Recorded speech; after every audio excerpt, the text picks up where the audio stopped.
नमस्कार, आप देख रहे हैं टीवी 9 भारतवर्ष का डिजिटल प्लेटफॉर्म और आपके साथ एक बार फिर मैं हूं आयुष मिश्रा। दुनिया भर में कोरोना वायरस का कहर थमने का नाम नहीं ले रहा और इस बीच सभी के जहन में बस एक सवाल है। सवाल ये कि आखिर कोरोना वायरस की वैक्सीन कब तक आएगी। वैक्सीन की मांग इसलिए भी ज़्यादा तेज़ हो रही है क्योंकि पूरी दुनिया में जो कोरोना की सेकेंड वेव है वो एक बार फिर से शुरू हो गई है और इसी के साथ ब्रिटेन में आए नए स्ट्रेन को लेकर लोग काफ़ी डरे हुए लग रहे हैं। दुनिया भर में कई देश तो ऐसे हैं जो वैक्सीन का ट्रायल भी कर रहे हैं और इन सब के बीच भारत के लिए एक बहुत बड़ी खबर है। खबर यह है कि अगले हफ्ते तक हो सकता है ऑक्सफोर्ड एस्ट्राजेनेका की वैक्सीन को भारत में मंजूरी मिल जाए। रशिया, ब्रिटेन और अमेरिका में टीकाकरण का काम शुरू हो चुका है। एक खबर के मुताबिक भारत में भी वैक्सीन अप्रूवल में तेजी आने वाली है। एस्ट्राजेनेका और ऑक्सफोर्ड यूनिवर्सिटी की वैक्सीन को मोदी सरकार अगले हफ्ते मंजूरी दे सकती है। लोकल मैन्युफैक्चरर से अतिरिक्त आंकड़े मिलने के बाद सरकार से इसे मंजूरी दी जा सकती है। हालांकि ये मंजूरी सिर्फ इमरजेंसी इस्तेमाल के लिए होगी।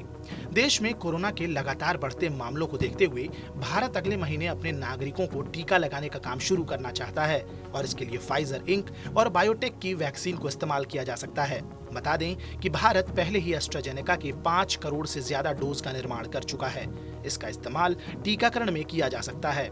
ऑक्सफोर्ड वैक्सीन की मंजूरी से पहले फाइजर की वैक्सीन की पहली खेप भी भारत पहुंच जाएगी। सूत्रों की माने तो 28 दिसंबर को वैक्सीन का पहला कंसाइनमेंट आ रहा है, इसलिए दिल्ली इंटरनेशनल एयरपोर्ट पर कुछ खास इंतजाम भी किए गए हैं। साथ ही दिल्ली के राजीव गांधी अस्पताल में भी वैक्सीन स्टोर के लिए डीप फ्रीजर रखे गए हैं।